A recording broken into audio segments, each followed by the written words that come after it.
The 1950s were a great time to be in the CIA. You had a blank check, a license to meddle, and the unshakable belief that a few well-placed operatives could rewrite global politics. After successfully assisting with regime changes in Iran in '53 and Guatemala in '54, the agency was feeling pretty good about itself. Their director, Alan Dulles, saw the world as a grand chessboard where he was the only one who'd read the rules. So, when a bearded revolutionary named Fidel Castro took over Cuba in 1959 and started nationalizing American-owned sugar plantations, the CIA saw it less as a complex geopolitical event and more as a mess they were uniquely qualified to clean up. The task fell to Richard Bissell, the CIA's deputy director for plans, a man who radiated competence and Ivy League charm. The initial idea, greenlit by President Eisenhower, was wonderfully understated. They would find some disgruntled Cuban exiles, train them in guerrilla warfare, and secretly insert them into Cuba to spark a popular uprising. It was meant to be subtle, plausibly deniable. But somewhere between the first briefing and the final draft, the plan began to escalate. The small guerrilla force morphed into a 1,400-man amphibious assault brigade. The subtle infiltration became a full-blown beach invasion. Because why use a scalpel when a rusty sledgehammer is an option? Every good disaster needs a terrible setting.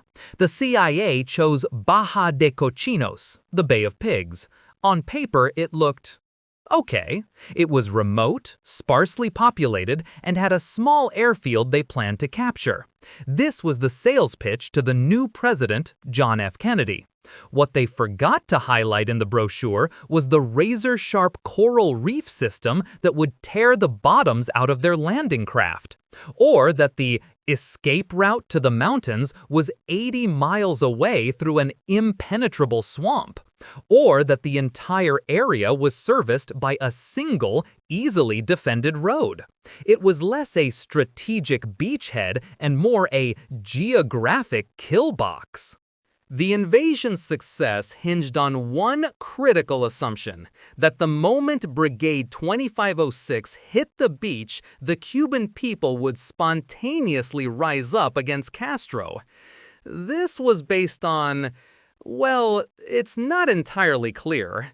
It seems to have been based on the same intelligence that said the beach was sandy and the mountains were a short jog away. The CIA fed this fantasy to the exiles, who desperately wanted to believe it.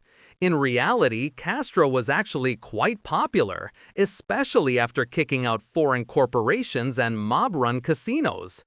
The anticipated nationwide rebellion was about as likely as a blizzard in Havana, a detail the CIA found inconvenient to mention. To maintain the illusion that this was a purely Cuban affair, the CIA got creative. They acquired a handful of obsolete American B-26 bombers.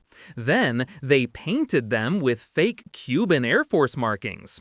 The plan was for these defector planes to fly from a secret base in Nicaragua and wipe out Castro's tiny Air Force on the ground. This preliminary strike was essential. It had to succeed. On April 15, 1961, the bombers attacked. They missed most of their targets. One damaged plane had to make an emergency landing in Miami, where the pilot's cover story fell apart in about 5 minutes. Plausible deniability had left the building. The botched airstrike had consequences. The whole world now knew the U.S. was involved, which made President Kennedy extremely nervous. He was already wary of the plan he'd inherited from the Eisenhower administration. With the element of surprise gone and international condemnation mounting, JFK made a fateful decision. he canceled the second, larger airstrike that was scheduled to coincide with the main landing. The CIA planners were horrified. Their entire invasion strategy relied on total air superiority. Without it, the brigade would be landing on a hostile beach with an angry and very much intact enemy air force waiting for them. Just after midnight on April 17th, the invasion began. It was a symphony of failure. The landing craft, guided by CIA agents who had never been to the area, immediately started getting hung up on the aforementioned coral reefs. Some boats sank, engines flooded, men had to wade ashore through chest-deep water, losing equipment and ammunition.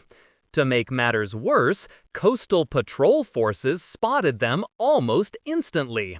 Radio signals from the beach were supposed to be on a specific frequency, but in the chaos, nobody could find the right channel. The grand amphibious assault had the tactical coherence of a panicked fire drill.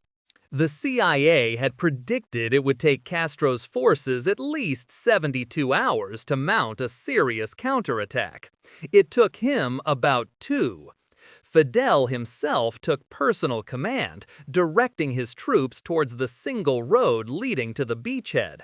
And remember that tiny air force the CIA failed to destroy? Castro's few T-33 jets and Sea Fury fighters had a field day.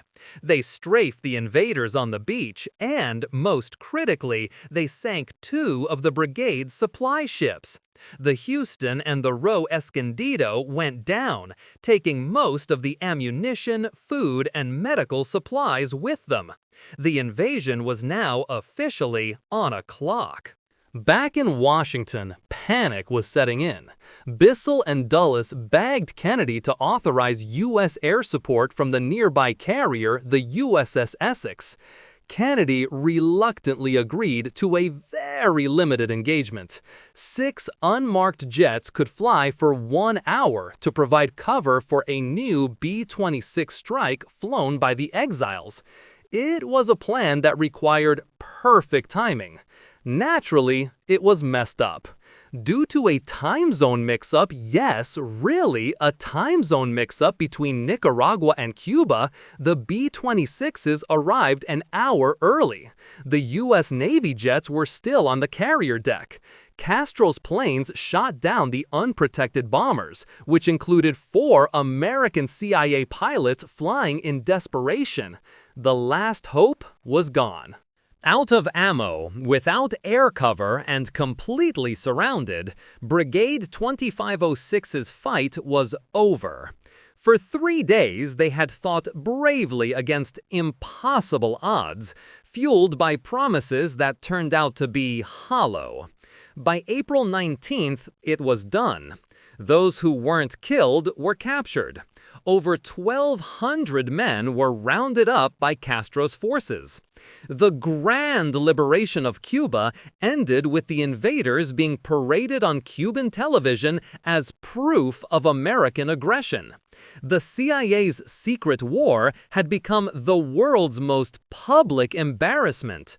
It was less a clandestine operation and more a catastrophic failure streamed live to the entire planet.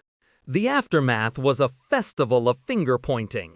The CIA blamed Kennedy for losing his nerve and canceling the airstrikes. Kennedy was furious with the CIA for giving him a terrible plan based on wishful thinking. A few heads had to roll. Allen Dulles, Richard Bissell, and other key figures were quietly forced into retirement. The captured members of Brigade 2506 languished in Cuban prisons for 20 months. They were eventually released in exchange for $53 million worth of baby food and medicine. A profoundly bizarre end to a profoundly bizarre chapter of the Cold War. The Bay of Pigs wasn't just an embarrassment, it was a catalyst.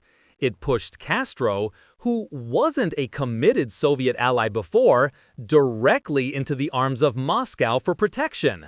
This new alliance would have spectacular consequences. Soviet Premier Nikita Khrushchev saw Kennedy as weak and inexperienced, a young president who could be pushed around.